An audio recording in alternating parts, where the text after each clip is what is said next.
खड़ी हो जाती, सुंदर थाली लगाती और थाली लगा करके दरवाजे पर खड़ी हो जाती। जैसे ही आते पंडित जी आते, सोई महाराज आरती उतारने लग जाती। अब पंडित जी की आंखों में बड़ा सम्मान था पत्नी के प्रति, क्योंकि जैसे ही आमे और आरती उतारने लग जावे, उनको क्या पता कि मेरे पीछे क्या क्या करती है। क्योंकि यथा नाम तथा गुण, जैसा नाम था धुंधली। धुंधली किसे कहते हैं? धुंधली किस मैया को कहते हैं?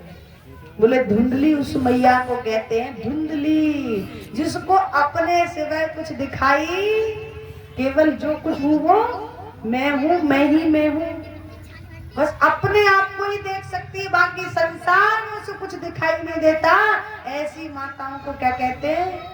धुंधली। जो परिवार में रह करके बस अपना ही अपना चलाती हैं और किसी की बात ना तो सुनती हैं और ना सुनने देती हैं, ऐसी माताओं को धुंधली बताया।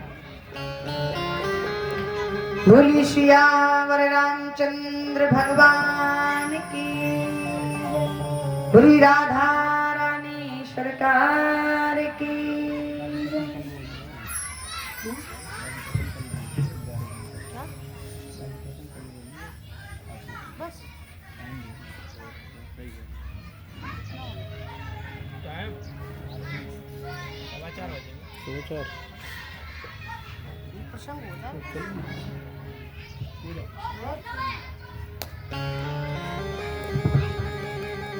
बोली राधे रानी सरकार की जय। बोली कृष्ण कन्हैया लाल की। धीरे धीरे समय व्यतीत होता गया और महाराज हुआ क्या कि पंडित जी के घर पड़ोसियों का आना शुरू हो गया। अच्छा, पड़ोसी भी भगवान की कृपा से मिलते हैं, मिलते ना? पड़ोसी भी किसी किसी को मिलते हैं बड़े अच्छे, वरना ऐसे भी मिल जाते कि जड़ से उखाड़ के फेंक देते हैं। ऐसे भी पड़ोसी मिल जाते। अगर पड़ोसी अच्छा मिल जाए तो इसमें भगवान की बड़ी कृपा समझो। अब जैसे पड़ोसियों का आना शुरू हुआ और महाराज पड़ोसियों ने उल्टा सीधा कहना प्रारंभ किया पंडित जी से, इतना भगवान का भजन करते हो, इतना पूजा पाठ करते हो, फिर भी तुम्हारी भगवान नहीं सुनता।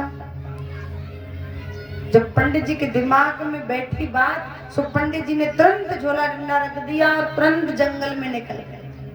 बात तो बिल्कुल सत्य है, मैं भगवान का इतना भजन करता हूँ, इतनी पूजा करता हूँ, इतना सब कुछ करता हूँ, लेकिन भगवान ने आज तक मेरी एक भी नहीं सुनी। जंगल में जाकर एक वृक्ष के नीचे बैठ गए और इतना रोवे महाराज। हुआ क्या कि उधर से एक संत जन जा रहे थे, संत भगवान निकल गए। जैसे पंडित जी को देखा तो संतों को तो अनुभव होता है कि कौन क्या, ये मस्तिष्क रेखाओं को देखा तो पढ़ लिया, विचार किया कि लगता तो बड़ा प्रकांड ब्राह्मण है, लेकिन इसके रोने का कारण क्या है, ये इतना दुखी क्यों?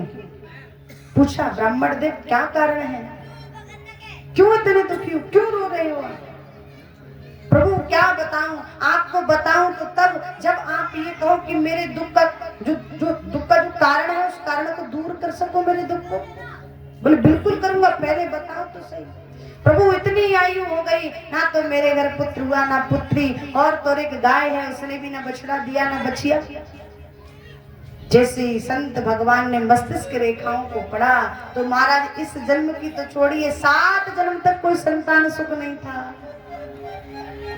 बोले प्रभु ब्राह्मण देव आप इस जन्म की बात करते हो, आपके तो 7 जन्म आगे तक कोई सुख नहीं है। जैसे इतना कहा, अब तो कम था, अब तक तो दुख, लेकिन अब और बढ़ा दिया। अच्छा, कोई मरीज डॉक्टर के पास जावे, क्यों जाता है डॉक्टर के पास? कि मेरा दुख दूर करेगा या कम कर देगा। लेकिन यहाँ ये ऐसा डॉक्टर मिल जाए कि दुख कम करने की तो छोड़ो, दूर करने की तो छोड़ो, बड़ा और दे। पंडित जी महाराज को लगा उससे अच्छा था उतने ही दुख में सही था। महाराज जी आपने तो और बढ़ा दिया। बोले मैं कुछ नहीं जानता, संतों के पास इतनी पावर होती है कि वो जो कह देते वो होकर रहता है। आप सामर्थ्यवान हो, मैं आपसे पुत्र प्राप्ति के लिए आया हूँ, अब आप मुझे ऐसा वचन दो, ऐसा आशीर्वाद दो जो कि मेरे घर एक पुत्र हो जाए।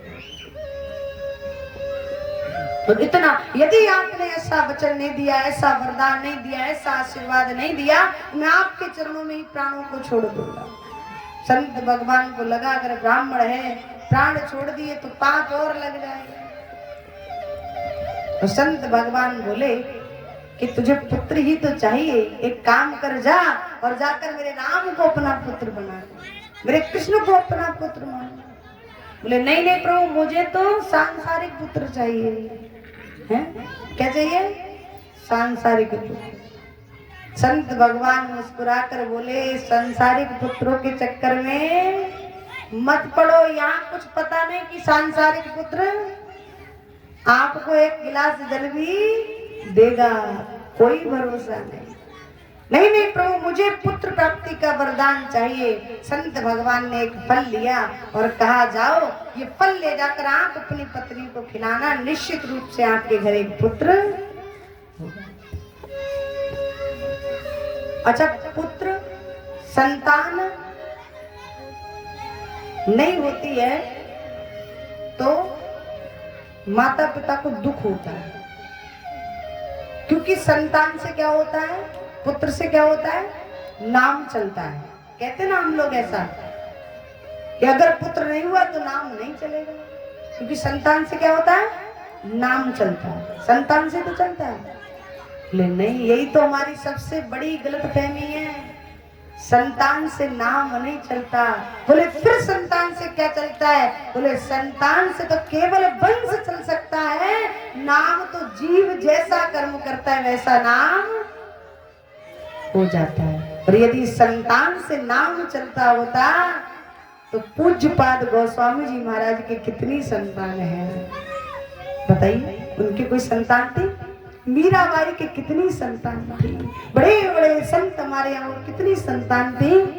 नाम आज भी चल रहा है और आगे भी चलेगा। जो जैसा कर्म करता है उसका नाम वैसा ही हो जाता है। संतान से केवल और केवल हमारा वंश बढ़ सकता है, वंश चल सकता है। नाम तो जीव जैसा कर्म करता है वैसा नाम हो जाता है। बोली बाके बिहारी लाल की कि थोड़ा सा वो कर्महीन है जिसके घर संतान नहीं, थोड़ा सा वो कर्महीन है जिसके घर संतान नहीं, वो पूरा बदकिस्मत समझो याद जिसे भगवान नहीं।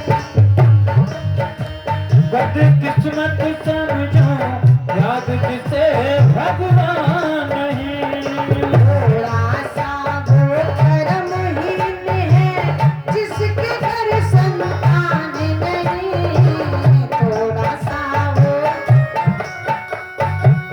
जिसके घर संतान नहीं, घर को पूरा बदकिस्मत समझो याद जिसे भगवान नहीं, वो पूरा बदकिस्मत समझो याद जिसे भगवान नहीं। हरि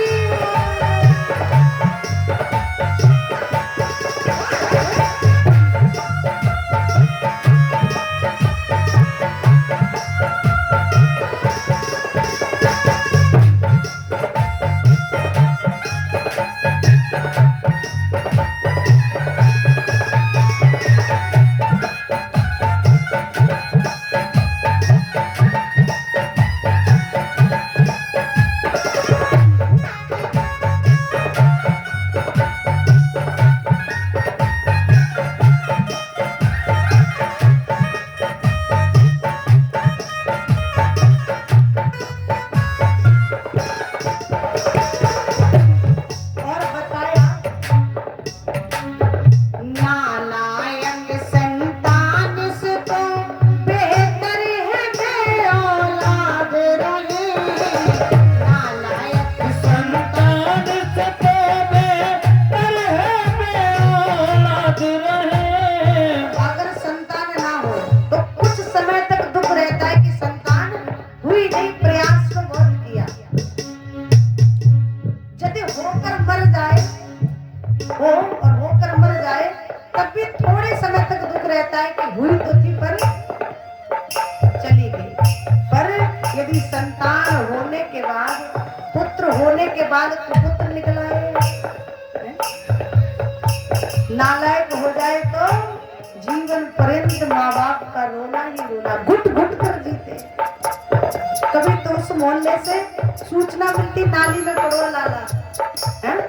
कभी उससे झगड़ा कर दिया, कभी उससे झगड़ा कर दिया, पूरा जीवन माँ बाप का निकल जाता है। नालायक संतान से तो बेहतर है औलाद रहे, महलों से झोपड़ियां अच्छी, जो सुख से आबाद रहे, महलों से झोपड़ियां अच्छी, जो सुख से आबाद रहे। बड़े बड़े सेठों को देखा है ना, संगमरमर के पत्थर लगे हैं घर में, लेकिन रात्रि भर नींद नहीं आती। पर एक साधु को भी देखा होगा, टूटी सी झोपड़ी में पड़े और चैन से सोते। महलों से झोपड़ियां अच्छी, जो सुख से आबाद रहे, महलों से झोपड़ियां अच्छी, जो सुख से आबाद रहे। और काहे का वो धनी है जिसको, काहे का वो धनी है जिसको, कहते हैं हमारे गांव में वो आदमी है ना सामने वाला, बड़ा पैसे वाला है, बड़ा धनाढ्य है। हम और आपकी नजरों में कौन है वो? पैसे वाला। लेकिन जाकर देखो पड़ोसी के बच्चे 3 दिन से भूखे पड़े हैं, 1 किलो आटा नहीं दे सकता, और अपने आप में क्या कहता है, मैं धनी हूँ। कहा काहे का वो धनी है जिसको निर्धन का कोई मान नहीं, काहे का वो धनी है जिसको निर्धन का कोई मान नहीं। और वो पूरा बदकिस्मत समझो, याद जिसे भगवान नहीं। पूरा बदकिस्मत समझो, याद जिसे भगवान नहीं। आशा वो कर्महीन है जिसके घर संतान नहीं, थोड़ा सा वो कर्महीन है जिसके घर संतान नहीं। वो पूरा बदकिस्मत समझो, याद जिसे भगवान नहीं। वो पूरा बदकिस्मत समझो, याद जिसे भगवान नहीं। वो पूरा बदकिस्मत समझो, याद जिसे भगवान नहीं। वो पूरा बदकिस्मत समझो, याद जिसे भगवान नहीं। वो पूरा बदकिस्मत समझो, याद जिसे भगवान नहीं। वो पूरा बदकिस्मत समझो, याद जिसे भगवान नहीं।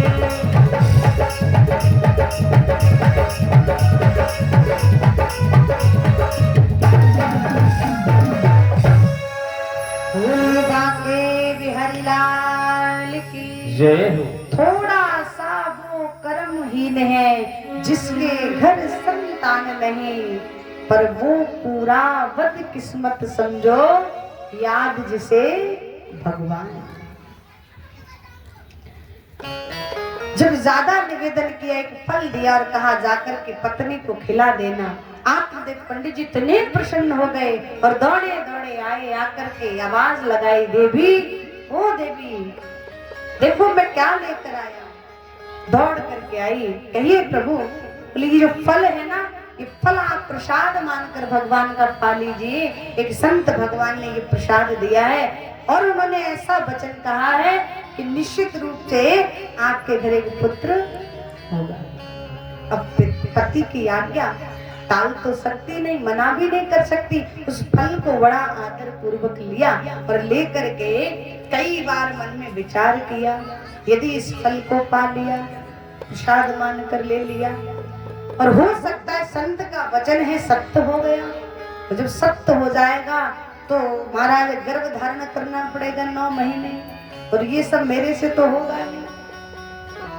फिर मन में विचार आया, मेरी जो सहेली है ना वो इस समय गर्भवती है, क्यों ना उससे बातचीत कर ली जाए। और जाकर के उसको पूरा वृतांत बताया, इस प्रकार से हमारे पतिदेव ये फल लेकर आए हैं और मैं इस फल को नहीं पाना चाहती, यदि पा लिया तो 9 महीने गर्भ धारण करना पड़ेगा, कितना कष्ट होगा, कितनी पीड़ा सहन करनी पड़ेगी। क्यों ना आप जो गर्भ धारण किए हुए हो, समय अनुसार जो बच्चा जन्म लेकर आए तो उस बच्चे को हमें दे देना, हम इसके बदले आपको धन दे देंगे, जितना चाहोगे उतना।